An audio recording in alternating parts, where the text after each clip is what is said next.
오늘은 영적 전쟁에 관한 말씀을 함께 나누고자 합니다. 우리는 살아가는 동안 언제나 이 영적 전쟁을 경험하게 되어 있습니다. 하나님께서 왜 우리에게는 영적 전쟁을 허락하실까요? 편안히 살게 하시면 참 좋을 텐데 하나님이 대적을 모조리 그저 다 멸하여 주시면 얼마나 좋겠습니까? 근데 하나님께서는 그렇게 하지 않으시고 우리가 이 세상을 사는 동안 이 영적 전쟁을 통해 대적들을 만나게 하시고 그 가운데 여러 가지 힘들고 어려운 인생의 문제들을 만나게 하시는데 하나님이 그렇게 하시는 의도가 무엇이며 또 그런 영적 전쟁에서 우리가 승리하는 비결은 어디에 있을까요? 그래서 오늘 말씀의 제목을 전쟁을 알지 못하는 세대가 받을 시험이라는 제목으로 말씀을 드립니다. 하나님께서 가나안에 들어가게 하신 이스라엘에게 왜 대적들을 남겨놓았을까? 그 이유가 무엇일까? 그리고 그 대적들을 어떻게 이기고 이 전쟁에서 승리할 수 있는지에 대해서 당신의 백성들에게 말씀을 해 주셨습니다. 여러분 잘 아는 성경의 인물 가운데 전쟁에 많은 시간 인생을 보냈던 인물이 다윗이죠. 이 다윗이 말하는 전쟁의 의미가 뭐였을까요? 여러분 잘 아는 것처럼 이 다윗은 어릴 때부터 전쟁에 뛰어난 인물 아니겠습니까? 양떼들을 지키고 치는 그 일을 다윗이 했습니다. 어릴 적부터 싸우는 대상이 있었죠. 짐승들과 싸워야 했고 그 양을 빼앗아가는 도둑들과 싸워야 했고 어릴 때부터 전쟁에 익숙하게 살도록 하나님이 그 현장을 그렇게 다윗에게 마련해 주셨습니다. 다윗이 소년 시절에 블레셋이 그 나라에 쳐들어왔을 때 최고의 장수인 블레셋의 골리앗과 만나지 않습니까? 그가 뭐라고 얘기하느냐면 오늘 여호와께서 너를 내 손에 넘겨주셨다. 이 믿음의 확신을 갖고 온 땅으로 이스라엘에 하나님이 함께 하시는 줄을 알게 하겠다. 그러니까 전쟁이라는 의미는 하나님이 그곳에 함께 하신다는 겁니다. 할렐루야. 이 다윗은 이걸 체험했던 인물이기 때문에 이 전쟁도 마찬가지라는 겁니다. 어릴 때 그 짐승들과의 전쟁 속에도 하나님이 함께 하셔서 지켜주셨고 이기게 하셨던 것처럼 지금 하나님의 백성들을 모욕하고 무시하고 그 앞에 다윗이 나가서 이 전쟁에 맞서게 되는데 전쟁이 참된 의미는 이런 것이었습니다. 여호와의 구원하심이 칼과 창에 있지 않고 오직 전쟁은 여호와께 속한 것이었다. 여호와께 속했다는 말이 무슨 말이냐 하면 이 전쟁의 승패는 하나님의 손에 있다는 겁니다. 그러니까 하나님이 누구 손에 누구를 맡기느냐에 따라 전쟁의 승패가 갈라졌던 것이죠. 결국은 우리가 살아가는 인생의 모든 전쟁도 그런 거예요. 하나님께 속했고 그 대적들을 우리 손에 넘기기만 하신다면 반드시 승리한다. 다윗은 이 전쟁에 대한 의미를 이렇게 확신하고 알고 있었던 것이죠. 그래서 이 블레셋 대적들을 하나님이 너희를 우리 손에 넘겨주셨기 때문에 우리는 승리한다. 다윗은 참 많은 전쟁 또 보이지 않는 영적 전쟁 속에서 그가 참 많은 걸 경험했죠. 그 나라 왕이 사울 왕과도 보이지 않는 전쟁을 치렀지 않습니까? 그런데 어떻게 전쟁합니까? 철저히 하나님의 앞에 순종하면서요. 자기를 죽이려 하는 이 사울 왕을 죽이지 않습니다. 왜냐하면 대적이 아니고 형제거든요. 악을 악으로 이기지 않고 정말 하나님의 방법으로 전쟁을 해서 결국은 하나님이 다윗을 승리하게 하시고 사울의 손에서 자유케 하신 줄 믿습니다. 이 사사기에 나타난 이스라엘 백성들도 마찬가지였던 것이죠. 그들이 하나님을 떠났기 때문에 하나님 앞에 범죄했기 때문에 하나님이 노력하는 자의 손에 이스라엘 백성을 넘겨주기도 했습니다. 그러니까 이스라엘이 이길 수가 없는 거예요. 어느 군대가 하나님께 속했냐에 따라서 승패가 달라지듯이 오늘 이스라엘 백성들을 하나님이 대적에게 넘겨줘버린 거예요. 그들이 하나님의 징계에 따라서 옆구리에 가시가 되고 그들의 신이 올무 함정이 되어서 고통스럽게 살아갈 수밖에 없는 그 시간들을 보내는 그들 말이죠.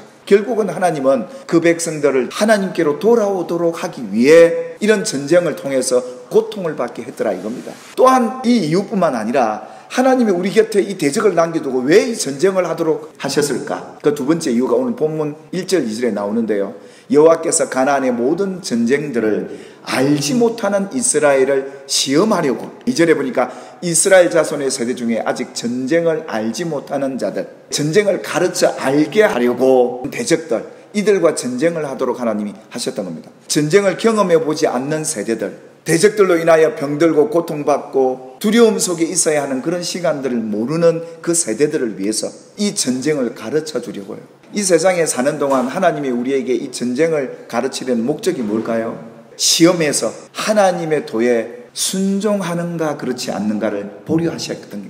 대적들에게 고통을 당해보고 어려움을 당해보면 그때 우리가 깨달아야 될 것은 우리 이걸 어떻게 이겨내지? 방법은 딱 하나죠.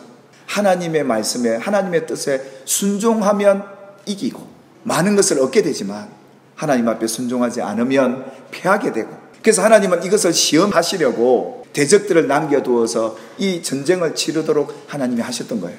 하나님의 백성들에게 하나님 앞에 순종하는 것을 배우게 하시려고 이 전쟁을 허락하시는데요. 우리도 예외는 아니겠죠. 이런 전쟁의 위협이 지금도 도사리고 있고 우리 주위에 언제든지 일어날 수 있는 상황이라는 걸 우리는 인식하고 있습니다. 그것뿐이겠습니까? 지금도 우리에게 일어나는 이 자연재해들, 이상기후로 인해서 우리라고 안전할 수 있겠냐 이런 것이죠. 이런 자연재해 그것뿐이겠습니까? 얼마나 많은 질병들이 있습니까? 질병의 종류도 너무 많아요. 희귀한 병도 많고요. 지금 우리가 알고 있는 코로나를 떠나서라도 얼마나 많은 질병의 원인들, 바이러스와의 전쟁이 우리에게도 있습니까? 이런 상황 속에서 저와 여러분들이 언제나 이 하나님께 속한 이 전쟁에 승리자로 서기를 하나님은 원하십니다. 그래서 우리가 살아가는 이 세상 속에 이런 시험, 이런 대적들의 공격이, 이런 영적 전쟁이 일어날 때 반드시 우리는 알아야 될 것이 뭐냐면 하나님이 감당할 시험, 우리가 감당할 전쟁이다라는 것을 여러분들이 인식하시고 하나님이 이 전쟁을 이길 수 있도록 피할 길도 내시고 능히 감당하고 승리하게 하시는 분이 하나님이시라는 것을 기억하시길 주의 이름으로 축복합니다. 그래서 우리가 영적 전쟁을 치를 때요, 내 힘으로 하면 패합니다. 우리 지혜로 하면 패해요. 하나님에게서 나오는 힘으로 우리는 이기게 될 줄 믿으시기를 주님의 이름으로 축복합니다. 그래서 이 에베소 교회 성도들에게 사도 바울이 이럽니다. 우리는 지금 영적 전쟁 속에 있다. 우리가 누구와 싸워야 되냐, 그 대상을 이렇게 지목하죠. 우리의 씨름은 혈과 육에 대한 것이 아니고 눈에 보이는 세력이 아니라 통치자들, 그리고 세상에 힘 있는 권세자들, 그리고 이 어둠을 주관하는 세상 주관자들이 있지 않습니까? 하늘에 있는 악의 영들까지, 이들을 상대해야 되는 영적 전쟁 앞에 있는 우리들요, 결코 쉽지 않는 시험이고 전쟁이겠지만 하나님께서 오늘 우리에게 뭘 당부하시냐면 이런 마귀의 관계를 능히 대적하기 위해서 하나님의 전신갑주를 입으라 했던 겁니다. 여러분, 우리가 영적 전쟁에 그냥 나가서 이길 수 없습니다. 그래서 하나님은 이 시험을 두고 우리가 철저하게 준비하고 반드시 하나님의 전신갑주를 입어야 합니다. 그렇지 않고는 우리는 패할 수밖에 없다는 것을 얘기하고 있는 것이죠. 작은 질병 앞에 우리가 이길 수 있던가요? 그런데요, 그 질병 앞에, 죽음 앞에, 가난 앞에, 어떤 우리 인생의 실패와 좌절과 어둠의 주관자들 앞에서 우리가 잠깐은 두려워할 수 있습니다. 우리는 그저 무너질 수밖에 없는 약한 존재입니다. 그런데요, 우리가 대적하고 서 있을 수 있기 위해 하나님이 우리에게 당부하십니다. 하나님의 전신갑주를 입어라. 그리고 하나님의 전신갑주를 취하라 또 강조합니다. 악한 날에 이런 영적 전쟁에 우리가 많은 어려움을 당할 때 능히 대적들을 대적하고 모든 일에 넘어지지 않고 서기 위해서는 반드시 준비해야 될 게 있었습니다. 그게 하나님의 전신갑주였죠. 하나님으로부터 오는 하나님께 속한 신령한 은혜가 이 하나님의 전신갑주입니다.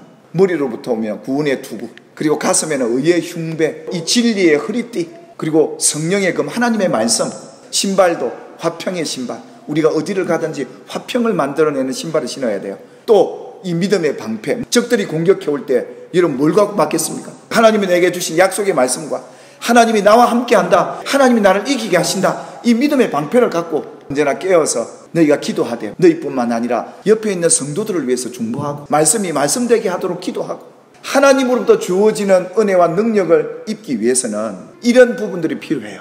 이걸 요약하면 이런 것이죠. 하나님의 말씀, 이 하나님의 말씀으로 구원의 확신을 갖고 의로움이 뭔지를 알고 진리의 허리띠를 띠고 말씀을 갖고 있어야 마귀가 시험하고 유혹해 올 때 이겨낼 수 있는 검이 되지 않습니까? 그리고 성령의 도우심, 그리고 깨어서 기도하는, 이것이 하나님의 전신갑주, 하나님으로부터 나오는 전쟁에서 이기는 가장 강력한 힘이 여기에 있더라 이겁니다. 이 세상의 모든 전쟁은, 하나님께 속한 이 전쟁은 누구에게 순종하느냐의 시험입니다. 하나님께 순종할 것인가, 세상에 순종할 것인가. 여러분 잘 아는 사도행전은 초대 예루살렘 교회 성도들이, 그 사도들이 정말 많은 영적 전쟁 속에서 이겨내는 얘기들이 기록되어 있지 않습니까? 그 당시 대제사장과 서기관들, 그 당시 가장 힘 있는 사람들 아닙니까? 그 사람들이 사도들을 잡아 가두고 그들에게 이렇게 협박합니다. 누구든지 예수의 이름으로 사람을 가르치지도 마라. 그런데 그들의 대답은 뭐였습니까? 사람보다 하나님께 순종하는 것이 마땅하다. 우리 영적 전쟁이나 시험에서 정말 우리가 선택해야 될 것은, 우리는 세상의 사람들, 그 권세자들의 말보다 하나님께 순종하는 것이 마땅하다. 이것이 전쟁을 이기는 힘이었거든요. 오늘 우리가 하나님께서 이 가나안 땅에 전쟁을 알지 못하는 세대들에게 전쟁을 가르치고 이 전쟁을 통해 하나님 앞에 순종하는 것을 가르치려 하는 하나님의 그 뜻, 그래서 순종함으로 그 전쟁에서 이겨내므로 가나안 땅의 풍요로움을 그들이 지킬 수 있었던 것처럼 저와 여러분의 인생에 전쟁이 와도 평안한 시대가 여러분에게 길어지기를 주의 이름으로 축복합니다. 전쟁을 알지 못하면 전쟁에서 승리하지 못하면 미래도 없습니다. 그래서 하나님은 이 전쟁을 알지 못하는 세대들에게 이 전쟁을 통해 미래에 대한 비전도 갖게 하시고 하나님 앞에 순종하는 법을 배워서 이 세상을 힘있게 살아갈 수 있는 길이 하나님께 순종하는 길임을 우리 잊지 말고 마귀를 대적하십시다. 기도하겠습니다. 하나님, 오늘도 하나님께서 가나안 땅에 대적들을 남겨두신 그 이유가 전쟁을 알지 못하는 그들에게 전쟁을 가르쳐서 이 시험을 통과한 후에 그들이 하나님 앞에 순종함으로 받을 그 놀라운 은혜와 복을 누리도록 하기 위한 하나님의 또한 사랑이었음을 발견하게 됩니다. 하나님, 우리에게 대적을 맡겨 보십시오. 우리가 전쟁에서 이겨보겠나이다. 하나님의 전신갑주를 입고 하나님 앞에 순종함으로 마귀를 대적하여 이기게 하옵시고 평안을 누리는 영적인 군사, 하나님의 군사로 쓰임받을 수 있도록 축복해 주옵소서. 사랑하는 우리 성도들, 세상 사노라 하면 참 힘들고 어려운 크고 작은 대적들 앞에 무너지고 마는 우리들입니다. 다시 일으켜 세우시고 하나님의 전신갑주로 저들을 무장케 하셔서 악한 날에 능히 이기고 넘어지지 않고 서서 당당히 맞이할 수 있는 하나님의 군사, 하나님의 용사들 되게 해 주옵소서. 예수님의 이름으로 기도 올리옵나이다. 아멘.